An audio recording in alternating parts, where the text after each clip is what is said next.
Hey, today's podcast, I'm going to share with you some of my favorite interviewing techniques to find good salespeople. Welcome to the Intentional Success Podcast, where we unpack the top strategies, explore business trends, and drill down into best practices to help your live events production business grow and scale on purpose. I'm your host, Tom Stimson. Back when I was management, I had a lot of resumes sitting on my desk. People sent resumes back then. They were paper. Sometimes they'd fax them in, so it was curly paper. That's how old my stories are. But I always had a big old stack of resumes on the corner of my desk. And I kept them there for interviews, so that when people would come in to interview, they would see that stack of resumes and realize that they weren't the only person I was talking to. I don't know if it was effective or not, but I always got a chuckle out of it because, I could just kind of nod at that pile of papers there saying, well, tell me more about why you would be a great fit for us and see how they handled that pressure. But I want to talk about specifically about hiring salespeople because it's a very different type of interview. For hiring, general workers, my office faced the parking lot. And so, if somebody was going to come talk to me at 9 o'clock, I just, start watching the parking lot about 10 minutes beforehand and watch them drive up. And honestly, I'd see how they park. I'd see, how they got out of the car, how they walked up, how prepared they were, or how they were dressed. I watched one guy, took the last 3 puffs on a cigarette standing next to his car and then put it out in the parking lot.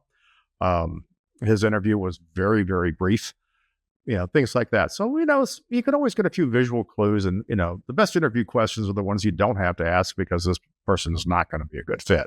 But anyway, I digress. Let's talk about interviewing for sales positions.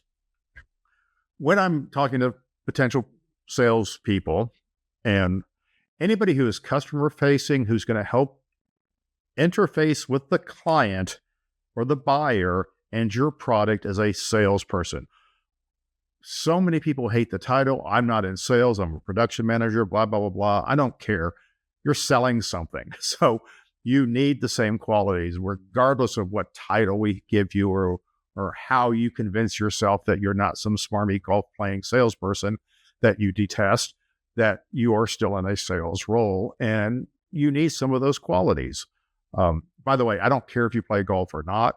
That's not a criteria for being a salesperson for me, but that's not everybody's style of sales.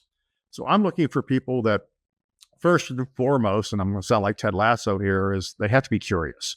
If you're not curious about things, and you could be curious about technology, hopefully you're going to be curious about people too.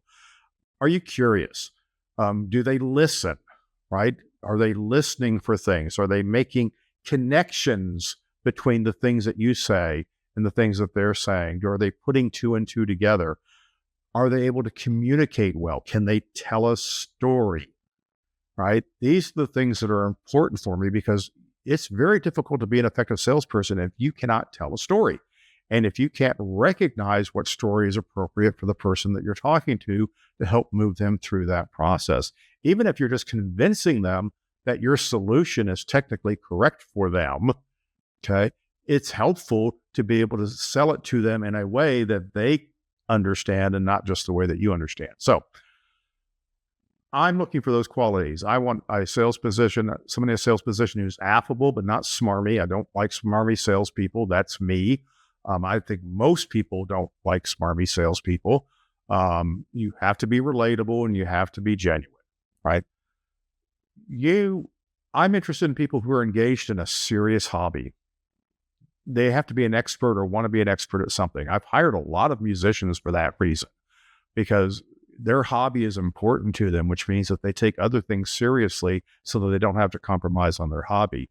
You have to be a good listener. You have to process what is said. You have to be able to mirror information back. You have to be logically inquisitive. You need to be clever, would be awesome. And tell a story with a point. What's the point of the story? What's the learning point of the story? Again, that's being able to make a connection. So in the process, what's the interview process? Great. We shake hands, we get a cup of coffee. Hopefully they don't take coffee. I'm always suspicious about people who will take a coffee for an interview. Nope, just get down to business. Um, I like to give them a little tour of the building sometimes if I can, if that's appropriate. It generally means I think that you're a good prospect if I give you a tour of the building. And then do introductions. I give my elevator pitch and I ask them, tell me a little bit about themselves and see if they pick up on the clue that I just gave a 30-second elevator pitch, if they're going to give me one back, or they're going to dive down into their entire life story, which would have been my next question if they hadn't already answered it. I'll explain a little bit about what the job is, again, helping them note that I haven't asked them for the deep dive yet on them. And then I'll start a line of questioning. I'll start a little bit of like, tell me how you got started in the business. Tell me why you're interested in this job or whatever it might be. And when we get through all of that, I will go explain what the next steps are. Well, here are the next steps. I'm interviewing a number of people. Take a nod at the resume pile here. This is my process, and I will get back to you by the end of the week and let you know whether we're going to move forward, in which case I'll probably talk with you again, or not move forward at this time. And I always tell people, look, I'm not going to call you back on Friday and tell you I never want to see you again. I will tell you right now to your face, I never want to see you again. So I'm going to consider everything. I think there's a chance you could be a good fit, but I've got other folks to talk to. Thanks. Bye. Now, that's the process. Introduction, explain what the job is, have a conversation, explain what your next steps are, thank them, and move on. Okay.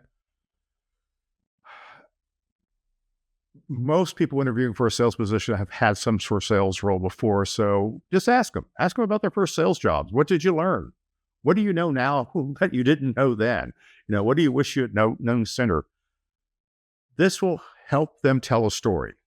Can they see that this is an opportunity to tell the story and make a connection, and show how far they've come? Can they be self-effacing, right? Or are they just going to brag about how successful they were? Again, which starts to lean over into that smarmy category there, okay? I'll ask them about what is a great customer experience for them. Where do you go when you want to feel like you're being treated well as a customer, and why? Another chance for them to tell a story. Maybe it's a restaurant they like to go to, or maybe it's something related to their hobby. Hopefully they've got a customer service story that's something they're passionate about. And we'll start to get a sense of what they like about customer service, what customer service appeals to them, right? I always, if things are going well, I'm going to ask the hobby question, okay? I'll ask, hey, do you have any hobbies? And they say, well, I like to do this, this, this, and this. I said, okay, great. If I gave you a week with nothing else to do and no other obligations, and I gave you $10,000 to spend on a hobby, what would you spend it on? Right? Again, we're giving them an opportunity to be relatable, to be clever, right? To think outside the box. And again, tell a great story. Hopefully they have something in mind. Now, I'm also interested in a lot of things. So I love talking about people's hobbies and how it interests them and how it connects to their job, right? Now, when you're interviewing, for everything you ask and they answer, I always want to share back another story. I want to share a story about myself, right? Give and take on interviews is important because I want them to ask questions about what I just shared. Did they see a connection? Can they show curiosity? Do they want to learn more about something? Because their customers are going to care about things that that you don't care about. We run into this all the time in sales. Oh, my customer is really interested in golf and I don't golf. Great. I need to be interested in golf right now, right? I need to ask questions about golf and what they like about it. And so can they do that? Once we've shared all of this, I'll give them an opportunity to say, what do you want to ask about the job? What is it that you need to know to help you decide whether or not we're a good company to work for? Okay. And those could be interesting questions. Often they're very tactical questions, but sometimes you get some pretty big strategic questions. Well, I'm interested in a company that wants to do this, but I'm not sure that that's what you guys are trying to do. Can you help me better understand what you're trying to do? That would be a great thing for me to hear in an interview from a salesperson, that they are generally trying to find the best fit for themselves. And I have a chance to sell this opportunity to them, right? And if you think they'd be a good hire, if you're really leaning in them, I ask the question, what would you hope we would do to get you started in your role? In other words, what would the first 10 days of your job look like if I started you next week or next month? And see if they know how to be onboarded. See if they understand the job well enough to know what it will take to be successful at it. And if it's all, learning products and, learning technology and learning pricing, and not getting an opportunity to actually get in front of customers, I'm going to be a little bit suspicious. If it's all training that avoids outreach, I'd love to talk. If somebody said to me, I'd love to see a list of people that you haven't talked to in a couple of years, let me reach out to them and have a conversation with them. That's what I would like to be doing, as part of my time in that first 2 weeks. That would be a great piece of information for me. Now, when I get to the next steps, I will tell people straight up, I don't feel you're right for this job. And I'll be honest with you, I have hired many people who weren't right for the job into another job. Very often people are interviewing for jobs because they want a job, or that's the role that they came from, but in fact, they'd be really successful in something else. In our industry, it's not uncommon at all to find somebody who's interviewing for a sales job who would be a really good project manager, because that's in effect what they are. And maybe you have a project management role or production management role they would be better suited for. Vice versa, sometimes they're interviewing for that role, a production lead role, or even a technical role, and they're answering the questions the way a salesperson would. Just said, have you ever considered, being customer facing and helping guide clients to the order? I don't always say, hey, would you like to be a salesperson? Because they all kind of go, eeks, no, I don't want to do that. But I say, hey, would you like to help our customers, buy better, and see what their reaction to that is? So if they're not right for the job, let them know. If they are potentially right for the job, get out and schedule an interview, or say, hey, I will reach out to you on Friday to see if I want to schedule another interview. So that's that next step. So whether you make it at that interview or in a few days later, give yourself a deadline. I said, hey, I'm going to reach out to everybody on Friday and let you know where I'm at and see if we can get another interview. So there's some thoughts on how to interview for sales. Get as much about that person's personality. Make sure that they are in the right mental space to engage broadly with customers, understanding that there's a variety of customers. It's not about the technical knowledge, folks. It is about, do they understand how to talk to people? Because we can teach them everything else about what we do.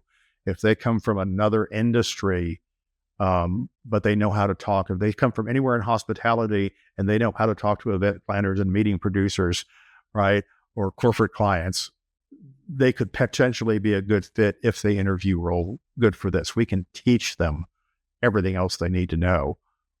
Can they do sales? And sales is listening, mirroring, empathizing, and telling stories, all those things I talked about at the head. And you got to be curious. I hope you can find some curious people that you want to work with. Thanks for listening. See you next week. If you want to find out more about today's episode, go to trstimson.com/podcast, where you'll find the show notes, related links, and tons of other valuable resources. If you haven't already subscribed to the Intentional Success Podcast, please do so, and I'd greatly appreciate if you would rate and review the show. Also, if you think you might be a good fit to work together or want more information about the Stimson Group, I'd love to hear from you. Visit trstimson.com for more information.